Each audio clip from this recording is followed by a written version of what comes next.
we've been following the cold weather happening this week. It's the coldest that Mainers have seen in almost 2 years, and it's only going to get colder. Woohoo! So, yay! Meteorologist Emily Santom is here to break down the science behind wind chill, which we're not seeing too much of this morning, but we definitely did yesterday. Yeah, and you know what? It will continue. This is really, we have a lot of cold Arctic air in here, and it's because it's a little bit breezier than normal. It's going to feel a lot colder. Yeah. So to break this down in the most simplest terms, wind chill is what you feel in your body. Think of how heat index is in the summer. It's usually, the heat index is like probably sometimes like 5 to 10 degrees above the air temperature. Think about that, but the opposite in winter. So it's what you feel. So if it's like 8 degrees out, it feels like -1 sometimes. And that's kind of like more of what we care about as just the general public. You know, I don't know if it's 20 degrees, but it feels like 0. That 0 is what I care about. Exactly. You know what? No one cares about the air temperature these past, or I guess today and tomorrow, and even overnight tonight and yesterday. Really, these past 3 days, no one cares about the air temperature, only the feel like. Yeah, here's the funny thing. When you talk to people, like even we were talking about it yesterday with a couple of friends of mine, it's like actually when you walk out in the cold, it's actually kind of refreshing.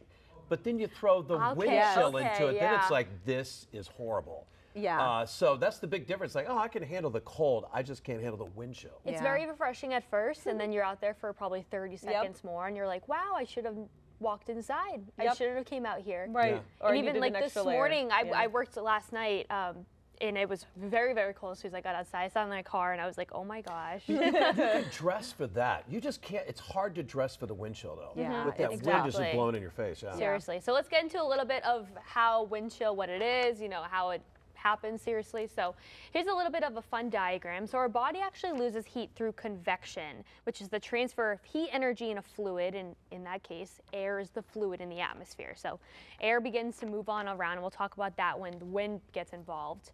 So moving on forward, when there's little to no wind, a layer of heat actually stays with you and keeps you warm. So on a day where it's like 16 degrees flat air temperature, there's a layer of heat that's with you and it keeps you warm.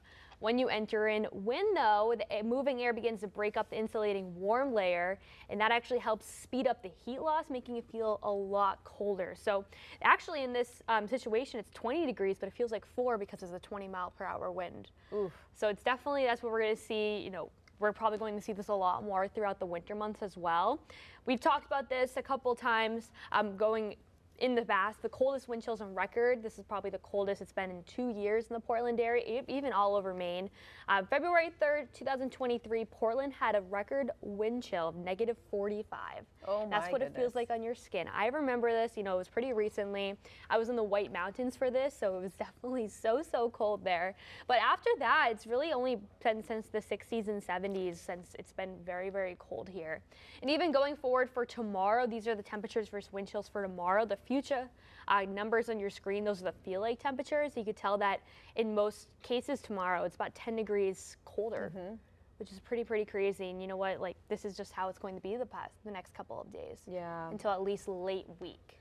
Is it really that big of a difference between 5 below 0 and 20 below 0? It's just, is it really that big of a difference? Well, it gets to the part, I don't know if you guys have ever had this happen to you when it gets so cold that your inside of your nostrils freeze when you breathe. They kind of just like suck in. That just, you know, it gets, these weird stuff starts happening to your body when it gets really cold. And I mean, there is a difference when it comes to hypothermia and just the amount of time, you know, it takes to set in. Exactly, and a big thing that I forgot to even mention this week is that you're probably going to see a lot of your air pressure lights come on your dashboard. It's so cold that you're going to have to fill your tires, and it's going to be very popular this upcoming weekend, all those air fill-up stations and gas stations. And correct me if I'm wrong, I was looking at your graphic. Most of your heat comes out of your head and your feet, right? What, the heat out of your body? I know your head. Yeah. The feet is interesting to me. I've never heard that one. Yeah, but it's definitely your head. That's definitely your head. That's why you wear a hat. Even your ears. I find sometimes when I wear earmuffs, I stay warmer than an actual hat. And my ears get really hot. So it makes me think that it also escapes through your ears.